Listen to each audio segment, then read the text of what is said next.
Hello and welcome. This is Rooflemonger, my friends. Today we are talking about Darkstalkers. You know, that funny Halloween fighting game that came out forever ago? Well, recently I had Darkstalkers on the mind, and in this video I want to talk about just how important Darkstalkers is to all of fighting games. So the other day, I thought I'd be a little silly on Twitter and post an old image of an infamous event, which we'll talk about later in this video. And I didn't anticipate the huge amount of discussion that that image would bring up. Not just the least of which is so many people to this day, still love Darkstalkers. The last Darkstalkers game came out in 1997. In case you're unaware, at the moment it is currently 2025, maybe later if you're watching this video at a different day. But yeah, so it's been some time since the last Darkstalkers game, getting close to 30 years now. And even so far out, the series still has its fans. The series has super fans from people who weren't even born when those games actually came out. And why is that? It's a big combination of factors. Certainly a big part of that is the characters and just the flavor of the universe. People love Halloween flavored things and styled things, and the characters are some of the most iconic characters ever made in all of gaming. Once again, last Darkstalkers game was 1997, yet you at home, you definitely know who Morrigan is, let's put it that way. If Darkstalkers ever proved anything, it's that strong character design can persist throughout the ages. And another big thing about Darkstalkers, besides the characters, is, well, the actual games. Because Darkstalkers innovated so many things that would go on to be fighting game standards. In fighting games, we often give subgenres to fighting games. Like one of them would be, say, anime fighting games. And when you think anime fighting games, you think usually a couple things, like a heavy on the aerial combat, air dashes and all that. And Darkstalkers is kind of the progenitor of that. I don't know, especially Darkstalkers 1, if you would call that necessarily an anime fighting game, but the DNA of anime fighting games sort of starts here. I vividly remember one of the first times learning about Darkstalkers was learning in GamePro magazine, and I fished out this issue to find this page. One of the previews of Darkstalkers, one of the selling points was, you can block in the air. Yes, air blocking was invented by Darkstalkers. I know that sort of sounds crazy, right? But everything has to start somewhere, right? Also, since I fished out that exact issue, I just want to say video game ads used to be so much better than they are now. If we go back in time to the old arcade days, right? There's a lot of things that would earn you a punch in the arm. Like throwing. Throwing was cheap. But the other thing was you throw fireballs too much and I'm frustrated, so I want to jump, and then what happens? You throw the fireball, I jump, and what happens? I just get hit by the freaking uppercut anyways. Why waste my time? This game's unfair, this game sucks, I want to play Mortal Kombat instead. That's usually how it went. Now all this carried just inherently much less risk, because you could do something like block the fireball. What a concept, right? So you didn't have to put yourself in the no-fly zone, or you could block air-to-air normals. You didn't have to put you in that sweet spot just to jump directly into the uppercut. Now, you couldn't air block everything in the original Darkstalkers. Moves that counted as grounded, like your feet don't leave the ground, you'd still get bopped, or moves that are like a dedicated anti-air would still hit you, so you couldn't air block those. But the fact you could jump in the air and have some mobility in the air and not completely put yourself out and put yourself in total risk was an all-new concept. Think how important air mobility is in so many games of this day and age, right? So in Street Fighter, and for the most part Mortal Kombat, jumping is still scary. But in like many other games, like say Guilty Gear, any tag fighters, a lot of anime fighters, jumping and being airborne is part of the deal. And the game that helped make that safer to do is Darkstalkers. And of course, that's just one half of the equation. We need some enhanced mobility to go with it if we're going to be like the proto-anime fighting game. And hey, this game's got some mobility to it, like Morgan, and we'll come back to that. Characters like Sasquatch had things very similar, like Fatal Fury, SNK style short hops. So very low to the ground aerial offense versus just the grounded stuff, right? So that was another very big deal. Also, back in the 90s, it wasn't rare for characters to come from Canada. That sort of disappeared over the years. But then enter characters like Lord Raptor. What does Lord Raptor have? he has fighting game's first air dash. So not everyone in Darkstalkers 1 can air dash. Darkstalkers character mobility is character to character throughout the life of the franchise. But this is an honest to God air dash, just like you would find in any modern fighting game that is, more anime flavored, right? And this, as far as I can tell, is the progenitor. There's been some other silly movement in some other games over the years. Like, hey, we got double jumps. That's great. But World Heroes did double jumps first. Okay, so not the originator of double jumps, but you know what? Darkstalkers has triple jumps, so there we go. We got that, right? And by the way, Anacaris is sort of like our long-range Dalsum analog character, if you will. He was doing that yoga float many decades before Dalsum ever figured it out. But yeah, just honest to God air dash and like all the fun stuff you can think with it, right? The fact that you can do like a low to the ground air dash and then do a lot of his various jumping attacks low to the ground. And he's got a lot of jumping attacks, a lot of options to work with, and a lot of them are very good and very strong. Just stuff like we have jump fierce punch, jump medium punch, right? Both have downward angled versions if you hold the button down versus just a regular, and both are incredibly strong from a jumping angled attack. And there's not much else to say literally than it just starts here. The first ever fighting game air dash. And it's an air dash in the classical sense, no gimmicks. It's just forward in the air while you're jumping, right? And everything from all other fighting games, the building blocks were here. The first game to have air offense is a much stronger concept because you could defend yourself in the air. And some characters like Raptor had actual air dashes. Other characters like Morrigan had different kind of air mobility options as well. So other than core based mechanics, a lot of fighting games owe archetypes to Darkstalkers as well, like Morrigan, forward. And you might notice that movement specifically. Now you might be thinking, wait a second, isn't that sort of like Ino? And yeah, it's a lot like Ino in Guilty Gear, because Ino's dash is Morrigan's dash, straight up. Guilty Gear, it's not shy. Guilty Gear is innovated so much, but Guilty Gear also has many of its inspirations on its sleeve. Like famously, Terry Bogard is the inspiration for Soul Bad Guy. And if you don't know much about that, check out this video. But yeah, so mobility from Ino, like Ino's whole character concept comes from Morrigan's dash, because it lets you do instant air offense really quick, because that's one of the things Morrigan can do. Take another Guilty Gear character like Faust. Faust is the random item character, right? He introduces a giant element of randomness in the match, and mastering the randomness is part of the character. And wow, what an innovative character. He invented the arc. No, he didn't. No, he didn't. That's Darkstalkers. We have Xianko, our plucky Chinese ghost vampire, who also, by the way, is an air dasher. But yeah, so the whole random item mechanic, that's her shtick. She can toss out a bunch of items, and they're random and can have randomized effects, and also can be tossed at different angles, right? And just like Faust, different items can do different things. Like sometimes you base damage. Sometimes if you're lucky, you can get the hammer. The hammer automatically dizzies the enemy. Like a free dizzy, right? And the boulder, which is another rarer item, also can cause an automatic dizzy. And the item randomness is part of the game plan, right? You always want the one that dizzies the opponent on the first hit without like any combo. That'd be nice, but you're not always gonna get it, right? So the randomness is part of our game plan. What's another thing we love in fighting games? How about EX moves?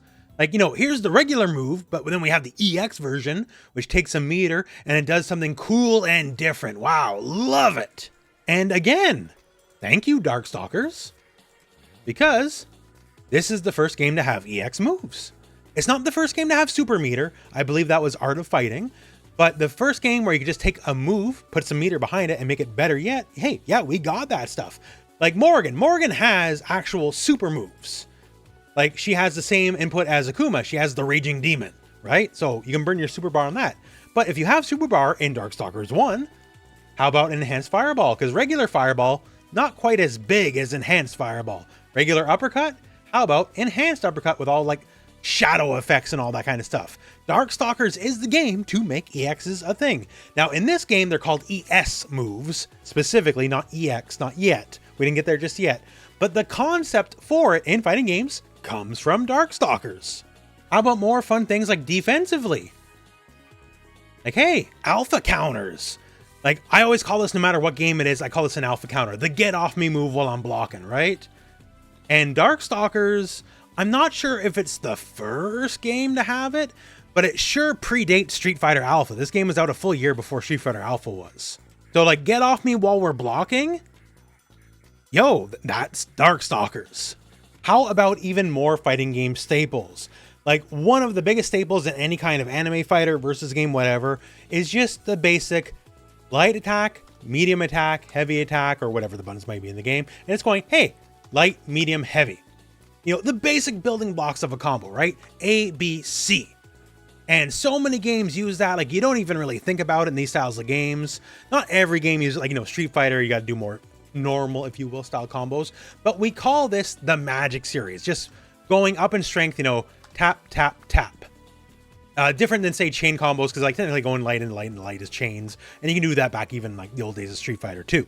And this is the part of the video where I'm going to start sounding like a broken record because, yo, Darkstalkers did that first. Like, light in the mediums, mediums in the heavies, light, medium, heavy, and you can mix punches and kicks and all that kind of stuff, comes from Darkstalkers. It's the first game to do that. Now, once again, chaining lights, that's not what I'm talking about. Like, you do that in Street Fighter 2. I'm talking like A, B, C.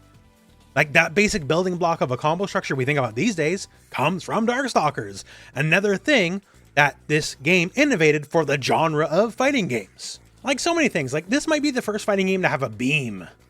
Like a basic fighting game staple, right? This might be it. This game predates Children of the Atom. And I'm trying to press upon you, yo, Darkstalkers is responsible for so much of what we take for granted now in modern fighting games. Be it the versus genre or just general anime fighting games, you can see a lot of it, like the DNA. Like, this is a match from an older Evo from Vampire Savior, a later revision of Darkstalkers. QB versus Lord Raptor. Both these characters want to stay in the air, and like half this match is played out in the air, you know, like a more modern versus or anime fighting game. You know, thanks to the fact, hey, Raptor brought air dashes to the genre, and also QB can fly, she has triangle jump, she has got all sorts of air shenanigans, right? And the fact that you can block in the air makes being in the air a lot safer. So a lot of the building blocks all begin here on top of like the everything else we've mentioned. Of course, it's not the most innovative game of all time. You got to give Street Fighter 2 its dues on a lot of fronts, right? But a lot of like basic building blocks of modern fighting games do find their DNA here in Darkstalkers, and that's why the franchise is so important. And that's why so many people to this day, you know, almost 30 years later, find it so frustrating that we can't get anything going on with the franchise. We've had a couple compilations since 1997. You know, the odd versus game will find a guest character. Most prominent example is assuredly Morgan in Marvel vs. Capcom 3, along with the help of the Doctor Doom assist. Morgan sort of ran the game for a good while with her very, very powerful zoning suite. But that's Marvel vs. Capcom, that's not Darkstalkers, right? The only way you get to see Darkstalkers characters anymore, for the last almost 30 years, is if they show up in somebody else's game. Now granted, that's better than literally zero, so that is not nothing. It helps keep the franchise alive in people's minds at a minimum, but that's about it. Like, if you want to see Morgan the next time, what's the best chance? If they actually do a Marvel vs. Capcom 4, which is seemingly unlikely given the fact that we have Marvel Tokon that exists. Actually, maybe they could put her in Fatal Fury City of the Wolves or something. Maybe that's their best chance. But basically, it don't look like nothing's happening, right? And to that, actually, let's rewind it back to the beginning of the video. Let's talk about Darkstalkers Are Not Dead. So once, a long time ago, there was some hope. So what you're seeing right here was Yoshinori Ono's attempt at reviving the Darkstalkers franchise.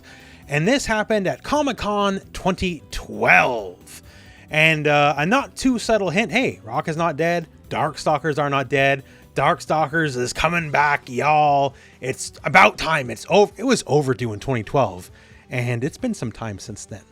Big problem with that is the whole Darkstalkers Are Not Dead thing was basically pulled out of his rear end. They made that trailer and all, and they were not making a game. He sort of went rogue and put it out there to help gauge interest and say, hey, Capcom, the fans actually want this. And the fans did want it. So there was an attempt made. So that's sort of how Darkstalkers Resurrection got its go. And the idea was if Darkstalkers Resurrection sold well, you know, then we would get a new game. And it was basically a packaging of the classic games, new training mode, some new features, online play, rollback netcode, which at the time, you know, was a rarer thing, right? So all in all, it was a great collection actually, but apparently it didn't sell well. I don't think we've ever been privy to the numbers, but whatever it wasn't good enough by Capcom standard, so we never got a new Darkstalkers. There was a tweet a while back from current Street Fighter 6 director Takayuki Nakayama, where basically alluding to at some point, at least they thought about a new Darkstalkers, but then production moved forward with Street Fighter 5. But yeah, ever since the attempt to see where interest is at with Darkstalkers Resurrection, the franchise has been on ice. And to give you a frame of reference here, the last Darkstalkers was Vampire Savior, that came out in 1997. The Darkstalkers Are Not Dead incident, if you will, was in 2012. So that was a gap of 15 years. That's a pretty healthy gap. The time between Darkstalkers Are Not Dead to today has been 13 years. Almost as old as Darkstalkers was when that happened. And to that time, there's been nothing. So fans of the characters, fans of the franchise, fans of just the vibe that Darkstalkers gives, they are perhaps understandably bitter. So when I posted this, you know, I wasn't expecting the outcry it got. You know, I was expecting, haha, remember this, you know, move on, whatever, right? And no, like a lot of people are kind of pouring their hearts out over Darkstalkers, just wishing for something. And will we ever get something, literally anything on that front? Honestly, I don't know. You know, the fact that we're almost 30 years on, unless they want to pull a surprise 30 years later game, which I don't think they're doing. Capcom's in the business of making big hits. You know, Monster Hunter, Resident Evil, and Street Fighter, right? All much larger games than Darkstalkers ever been. Darkstalkers, if you made a new one tomorrow, would never get the kind of sales modern Capcom is adjusted to, what they expect. And that's part of the reason why it'll probably never happen. Will the odd Darkstalkers character appear as a guest in another franchise at some point? Yeah, that I think is a safe bet. Now that the door has been wide open for guest characters in Street Fighter, maybe Morrigan might show up eventually in Street Fighter 6. It's not impossible. Although if I got my pick, I'd pick QB or Victor actually, so that's probably not going to happen. But yeah, one thing I actually would love is to fuse the franchise with something else, like make Darkstalkers part of the Devil May Cry lore. It would actually make in-universe sense. Anyways, Darkstalkers is all about the demon world regardless. Or even like ghosts and goblins, right? They're both about the demon world, and the demon world's a big part of the Darkstalkers lore, so it's an easy win either way. I don't know. I wish they would do something with the franchise. You probably know the smiling friend memes of, it's my IP to sit on and do nothing with. That's basically Darkstalkers 101. Seemingly everyone has goodwill towards Darkstalkers, even if it won't sell 10 million copies like Monster Hunter or something, right? Even people who don't play fighting games are like, oh yeah, Darkstalkers, pretty cool, right? Do something with it. Make an action RPG. It doesn't have to be a fighting game, I don't know. Or have a smaller team do the game for you. Like Lizard Cube works for Sega, right? They're not owned by Sega, but they made Streets of Rage 4. They made the newer Shinobi game, which is excellent, by the way. So if you don't want to make the game yourself, farm it out to a smaller studio who will do something with it. I don't know. Seems like an easy win to me, but maybe they're scared that this indie studio or smaller studio won't do it by their standards, and then they'll ruin the franchise they're doing absolutely nothing with. I don't know. If you're a fan of Darkstalkers, it's been a few decades of frustration is what I'm trying to say, right? We all love the games. We all love the characters. Wish they'd do something with them. So basically, that's sort of the point of the video. As I was sort of reminded that people still truly live and breathe for this franchise. They love this franchise. They love the characters. They want something happening, and nothing's happening, and probably nothing's ever gonna happen. So if you already knew, I hope you appreciated the trip down memory lane, and if you didn't, hey, welcome to the club. Darkstalkers is sort of a big deal. Fighting games owe a lot to Darkstalkers. A lot of core fighting game concepts all found their home here. They all started here. A lot of games, a lot of characters you know and love would probably be different or not even exist if not for Darkstalkers. So that's the PSA, but besides that, that's the end of the video.